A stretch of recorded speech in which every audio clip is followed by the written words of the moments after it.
नमस्कार मित्रों। आज बड़े ही मेरे लिए फिर से एक आनंद का दिन है। मैं नैमिषारण्य आके पहुंच गया हूं और ये वही स्थान है जहां पहली बार खड़े होकर के इस विद्यालय में मेरा एडमिशन करवा के और मेरे पिताजी ने फ़ोटो लिया था। ये शारण्य का वह गुरुकुल है जिसमें आज से लगभग 50 वर्ष पहले जब मैं लगभग 8 साल का था तब एडमिशन लिया था।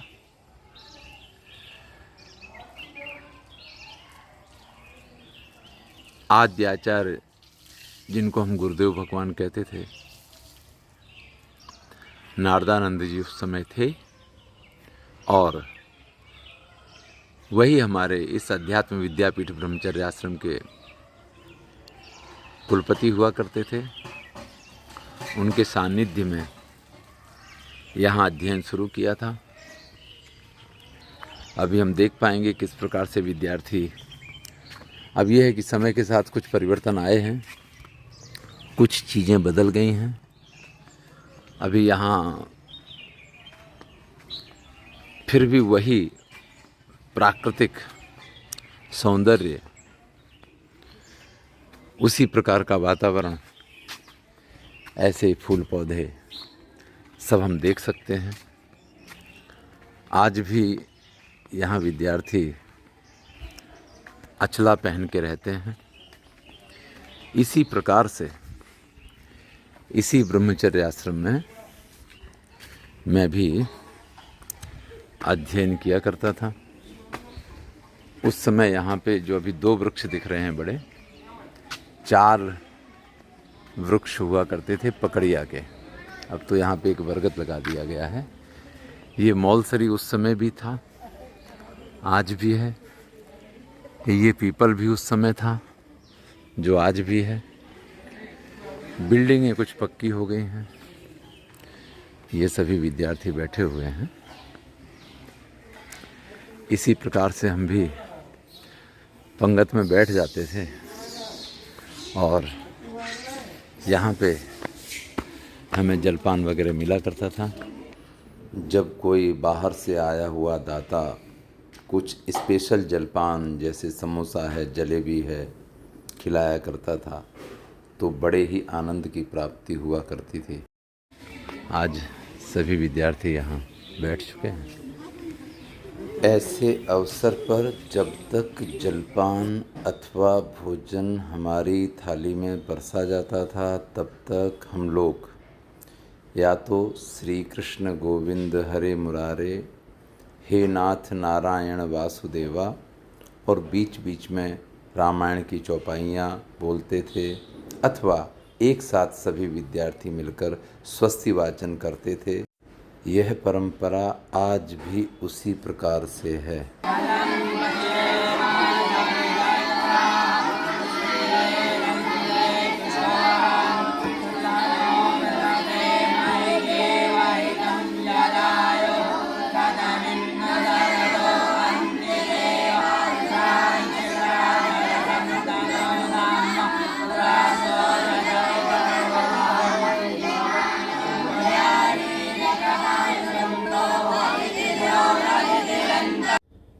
अब आज जब नैमिषारण्य गुरुकुल की बात शुरू ही हो गई है तो कुछ इसके बारे में आपको और भी बता दूं।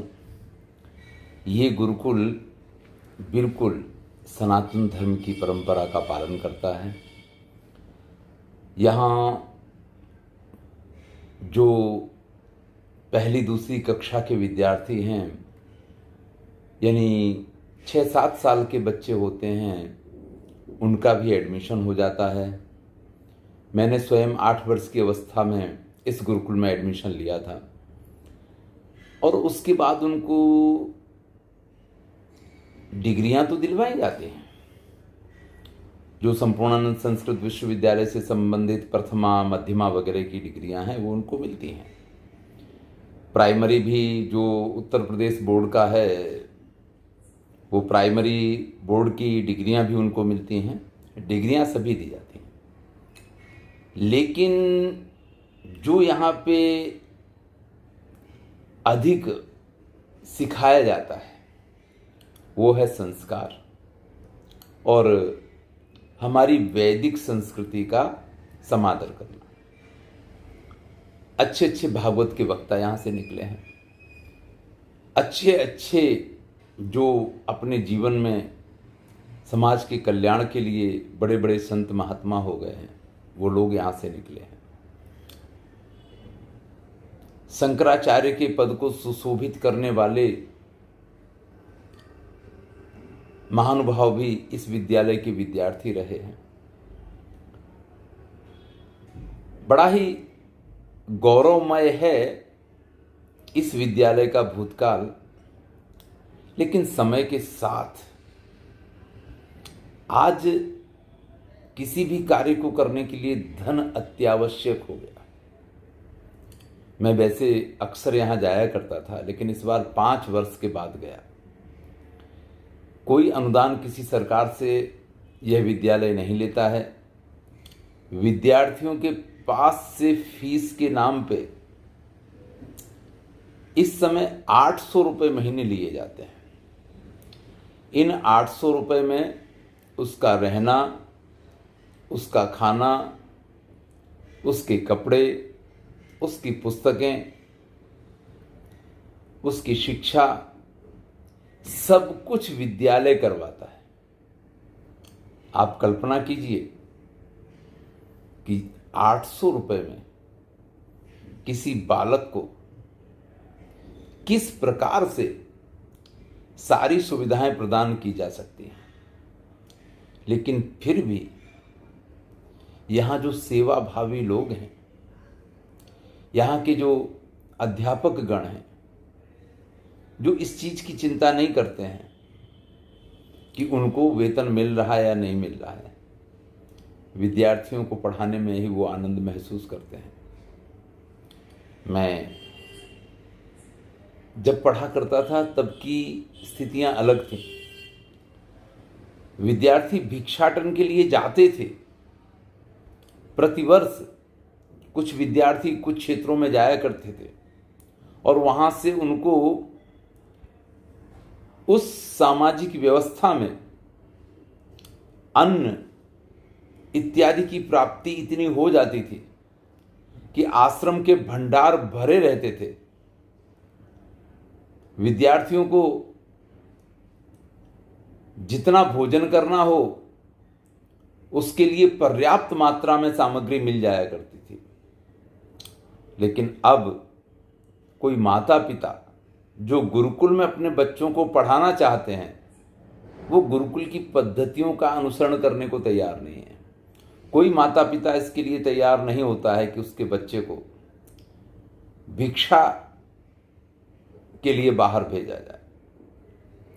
ऐसी स्थिति में बड़ी कठिन परिस्थिति है वहाँ की। लेकिन फिर भी जब मैं वहाँ के उपाध्याय से मिला, आचार्य से मिला, तो मुझे बड़ा गौरव हुआ। आज मैं एक महाविद्यालय का आचार्य हूँ, लेकिन उनके सामने खुद को बहुत छोटा महसूस किया। जो उनकी सेवा भावना है। इस बार मैं गया तो ये निर्णय मैंने पहले भी किया था, प्रयास भी प्रारंभ किया था, लेकिन मैं जुड़ के नहीं रह पाया। लेकिन इस बार मेरा ये निश्चय है कि मैं इस कार्य को पूर्ण करवाऊंगा और वहाँ पे एक पुस्तकालय, आजकल तो डिजिटल पुस्तकालय की अधिक आवश्यकता होती है, तो उसकी व्यवस्था ये सब करवाने का प्रयास कर रहा हूँ। इसके साथ ही वहाँ बहुत सारी ज़रूरतें रहती हैं। मेरा आपसे अनुरोध है, अगर आप में से कोई भी नैमिषारण्य जाता है दर्शन के लिए, तो इस स्थान का, इन विद्यार्थियों के साथ अपनी मुलाकात अवश्य करें और आपसे जो बन पड़े, क्योंकि मैं वहाँ का पुराना विद्यार्थी हूँ, मैंने पहले भी भिक्षा मांगी है, तो मुझे भिक्षा मांगने में आज भी संकोच नहीं है। तो आप सबसे कहता हूँ कि आप अवश्य ही अपना योगदान दीजिएगा। देखिए, श्रीमद् भगवद गीता में 3 प्रकार के दान कहे गए हैं। एक होता है सात्विक दान, एक होता है राजसी दान और एक होता है तामसी दान। जब किसी दान को करके आप ये महसूस करें कि आपने सामने वाले का भला कर दिया है, तो वो आपका दान तामसी हो जाता है। जब आप किसी इस अपेक्षा के साथ दान करते हैं कि ये दान मैं कर रहा हूँ तो कभी ज़रूरत पड़ेगा ना, तो मुझे भी इसका प्रतिफल प्राप्त होगा, जैसे राजनीतिक पार्टियों को किया जाने वाला दान, इसको राजसी दान कहा गया है। लेकिन जब आप इस भावना के साथ दान करते हैं कि अगर ये दान मैंने किया तो मेरा परम कल्याण होगा, तो भैया वो दान सात्विक दान हुआ करता है। इस जगह पे जब भी आप जाएंगे तो आपको अवश्य ही इसकी सार्थकता महसूस होगी कि जो धन आपने वहाँ व्यय कर दिया, जो दान आपने वहाँ पे कर दिया, वो दान करने के बाद आपको अवश्य ही यह अनुभव होगा कि आपने अपना कल्याण कर लिया है। यही तो सात्विक दान का महिमा होता है। चलिए हम नैमिषारण्य के कुछ और स्थानों के बारे में जानते हैं। ये नैमिषारण्य का गोमती घाट है। गोमती नदी यहाँ प्रवाहित होती है। ये देखिए, हमारे सुपुत्र जी अभी नहा रहे हैं। वैसे ये कोई स्नान का समय नहीं है, लेकिन प्रातः काल से कुछ अन्य चीज़ों की व्यस्तता की वजह से स्नान के लिए हम तुरंत नहीं आ पाए थे, इसलिए इस दोपहर में स्नान हो रहा है। थोड़ा सा जैसे तीर्थों में लोगों की भीड़ बढ़ती है, वैसे तीर्थों की शुद्धता जो है वो कहीं ना कहीं अपवित्रता में बदलती है। अब अपवित्र शब्द तीर्थ के लिए नहीं प्रयोग किया जा सकता है, लेकिन जो गंदगी है वो बहुत बढ़ जाती है। जब वास्तव में ये नैमिषारण्य था, जब मैं यहाँ पढ़ा करता था, तो कहीं किसी जगह पे, किसी भी घाट पे, नदी के किसी भी किनारे किसी भी प्रकार के ना तो ऐसे फूल देखने को मिलते थे और ना ही इस प्रकार से कीचड़ देखने को मिलता था। पूरी बहती नदी और एक शुद्ध जल का आनंद मिला करता था। ना इस प्रकार से नाव चला करती थी। नदी को तो हम ऐसे ही पार कर लेते थे। आजकल ये घूमने वाले आते हैं, नाव में थोड़ा सा नौका विहार करते हैं, उसके लिए ये है। नदी छोटी है लेकिन जल बड़ा ही स्वच्छ और निर्मल हुआ करता था।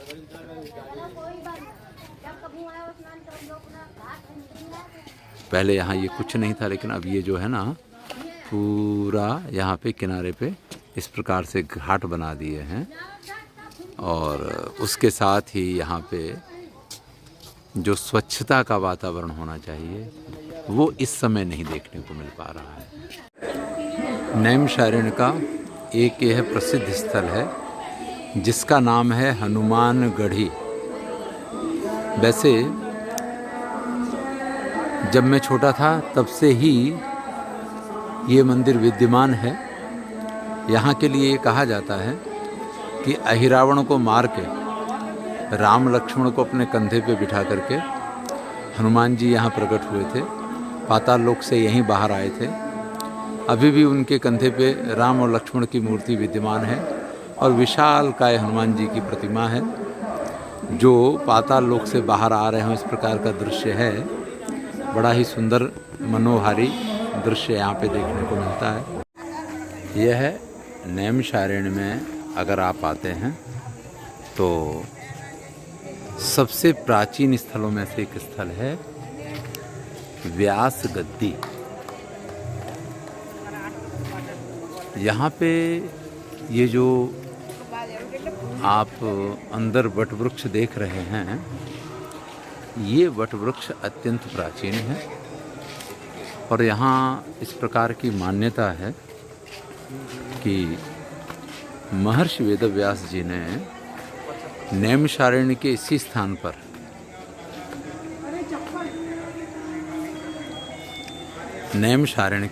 स्थान पर ये जो वट का वृक्ष है, अभी हम दिखाएंगे, इसका तना बहुत मोटा है, उसको उस प्रकार से संभाला नहीं गया है जिस प्रकार से संभालना चाहिए, फिर भी काफ़ी प्राचीन है। और इसी जगह महर्षि वेदव्यास ने तपस्या की थी। पहले ये पूरा प्रांगण एक जैसा हुआ करता था, अब वहाँ तरह तरह के मंदिर, तरह तरह के धर्मस्थल बन गए हैं। और कहते हैं कि 18 पुराणों की रचनाएं जो हुई हैं वो महर्षि वेदव्यास ने यहीं पे नैमिषारण्य के इसी स्थान पे किए हैं।